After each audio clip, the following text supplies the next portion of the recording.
বড়দের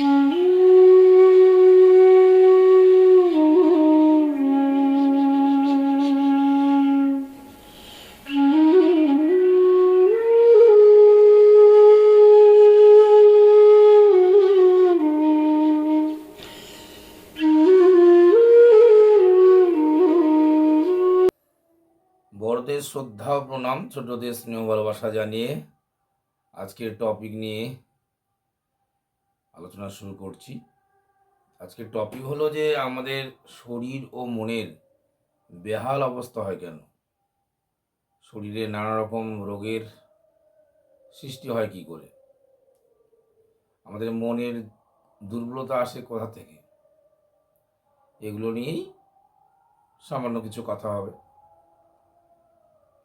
তো ঠাকুরের একটা বাণী দিয়ে শুরু করি। ঠাকুর বললেন যে মনটা দুষ্ট হলেই জানিস রোগের আথাল হয়, এইটিকে তুই এড়িয়ে চলিস করবি ব্যাধি জয়।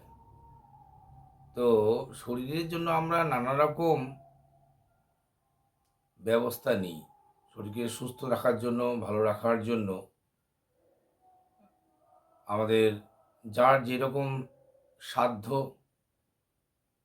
তারা সেরকম ভালো ভালো খাবার খাই।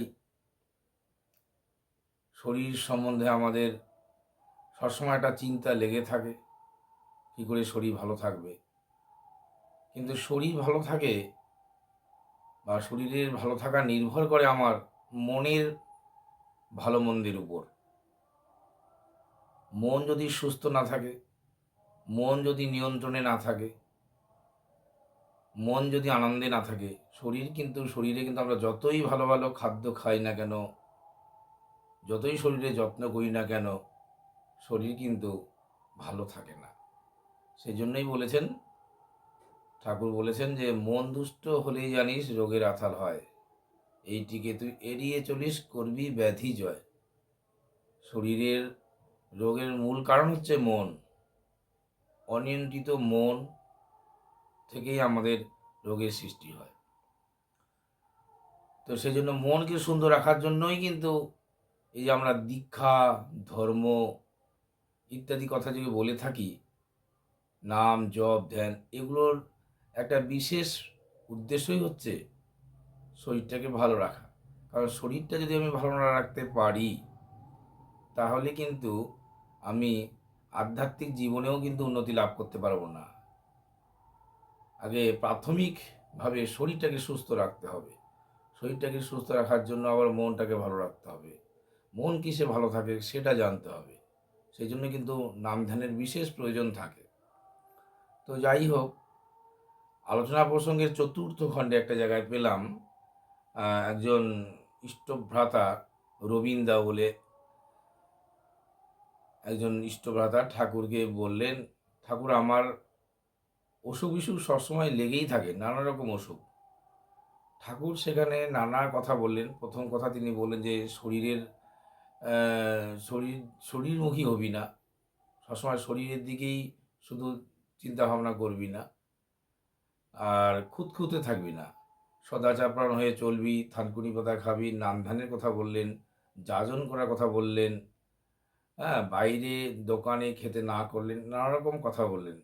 তারপরে যেটা বললেন ঠাকুর, যে সব ব্যাপারে সংযমের প্রয়োজন, নিয়ন্ত্রণের প্রয়োজন, সংযমী চলনায় চলতে হবে।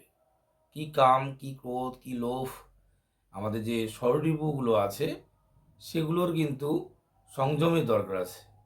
যখন আমরা লোভের বশবর্তী হলাম, লোভ আমাকে টেনে নিয়ে গেল, আমি যা কিছু করে বসলাম, যা কিছু খেয়ে বসলাম, হবে না। কিন্তু কাম আমাকে টেনে নিয়ে গেল, আমি কামের বশবর্তী হয়ে অঘটন ঘটিয়ে ফেললাম, হবে না কিন্তু। তাহলে কিন্তু শরীর ভালো থাকে না। তো রবীন্দাকে বললেন যে সব ব্যাপারে সংযমের প্রয়োজন আছে।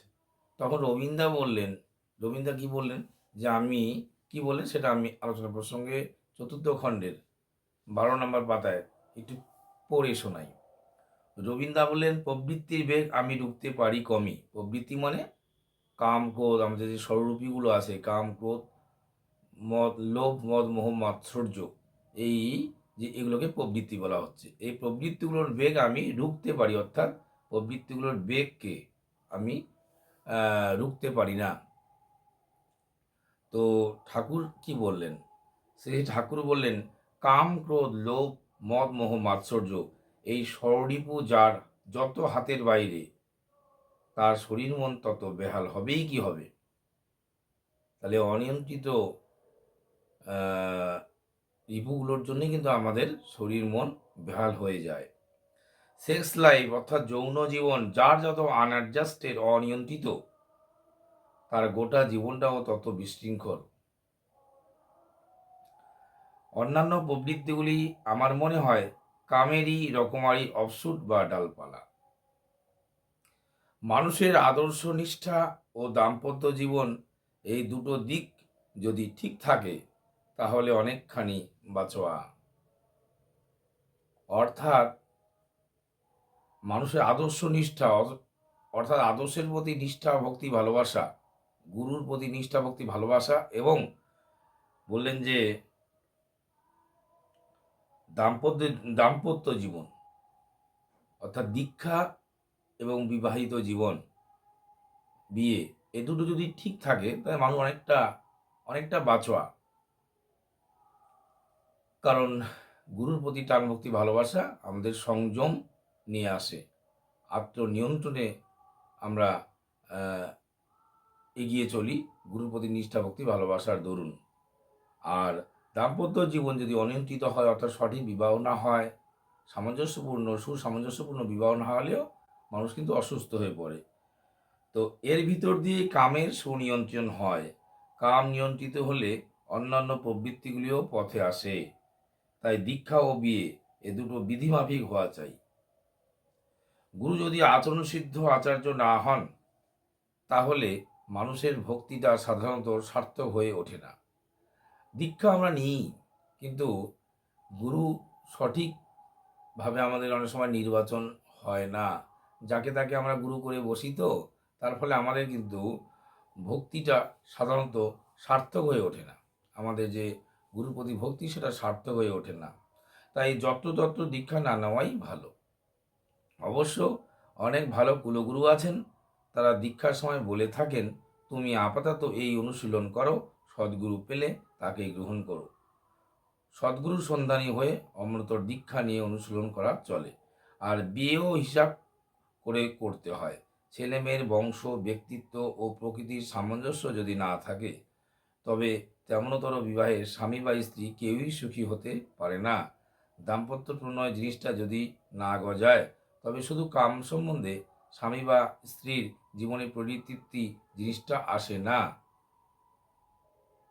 দাম্পত্য প্রণয় জিনিসটা যদি না গজায়, অর্থাৎ স্বামী স্ত্রী উভয়ের প্রতি প্রকৃত ভালোবাসা যদি না আসে, শুধু শারীরিক আকর্ষণে যদি বিবাহ হয় বা শারীরিক আকর্ষণটাই যদি স্বামী স্ত্রীর দাম্পত্য জীবনের মূল ভিত্তি হয়ে থাকে, সেক্ষেত্রে কিন্তু বলছে যে সেক্ষেত্রে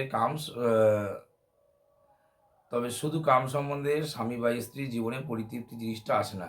অর্থাৎ শুধু কাম সম্বন্ধে স্বামী স্ত্রীর জীবনে পরিতৃপ্তি আসে না যদি না পরস্পরকে ভালোবাসে সার্থক হওয়ার মানসিকতা বা সার্থক হওয়ার মতো মেন্টালিটি না থাকে। তাহলে মূল জিনিসটা হচ্ছে উভয়ের মধ্যে ভালোবাসা, স্বামী স্ত্রীর মধ্যে ভালোবাসা। বুকের মধ্যে থাকে একটা হাহাকার ও শূন্যতা। যদি সেই ভালোবাসা না থাকে, শুধু কাম্যবৃত্তির উপর দাঁড়িয়ে স্বামী স্ত্রীর জীবন যদি চলে, তাহলে সেক্ষেত্রে বুকের মধ্যে থাকে একটা হাহাকার ও শূন্যতা, একটা ফাঁকা না পাওয়া। সবগুলি প্রবৃত্তি হয়ে ওঠে উগ্র। তারা নিজেরাও শান্তি পায় না, কাউকে শান্তি দিতে পারে না। নিজেরা নিস্তেজ ও হতবল হয়ে পড়ে, স্ফূর্তি থাকে না, আনন্দ থাকে না, রুগ্ন, কুটিল ও ইন্দ্রিয় পরবশ হয়ে পড়ে। সন্তানাদিও ওই ধারা ধরে। লংজিভিটি, পরমায়ু ও এফিসিয়েন্সি অর্থাৎ দক্ষতাও সেখানে ধীরে ধীরে কমের দিকে চলতে থাকে। গোলমেলে বিয়ের থেকে যে কত সর্বনাশ হয় তা বলে শেষ করা যায় না। সোনার সংসার শ্মশান হয়ে যায়।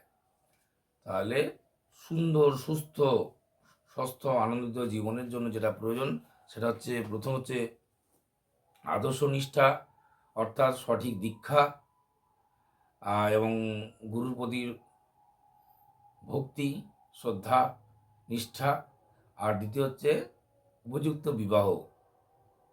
আর্য রীতি অনুযায়ী যে বিবাহের কথা বলা আছে, সেই সেইভাবে সামঞ্জস্যপূর্ণ উপযুক্ত বিবাহের প্রয়োজন আছে। সেই বিবাহে যদি গোলমাল হয়ে যায়, তাহলে কিন্তু দাম্পত্য জীবনে প্রকৃত সুখ শান্তি আসে না। আর এই প্রকৃত সুখ শান্তি না আসার ফলে ভেতরে যে হাহাকার, ভিতরে যে শূন্যতা, সেটা আস্তে আস্তে কিন্তু মানুষের শরীর ও মনকে ভীষণভাবে বেহাল দুর্বল করে। তাই দুটো জিনিসকে অবশ্যই যেন আমরা ঠিক রেখে চলতে পারি। আজকের বিষয়টা এটাই, যে আমাদের শরীর মনের জন্য নানা রকমভাবে আমরা ব্যতিব্যস্ত হয়ে উঠি, কী করে শরীর ভালো থাকবে, কী করে মন ভালো থাকবে, কিন্তু গোড়ায় তার জন্য কী প্রয়োজন আমাদের জানা থাকে না ঠিক মতো।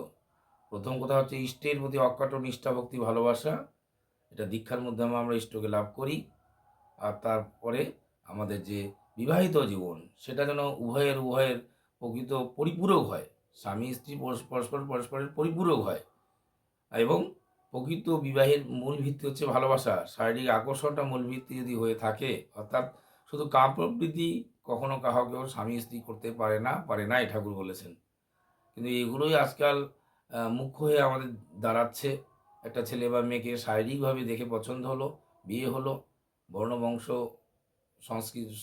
সংস্কার, বংশ, এগুলো কিছু দেখা হচ্ছে না। তো অনুপযুক্ত বিবাহে কিন্তু আমরা অবনতির দিকে যাই।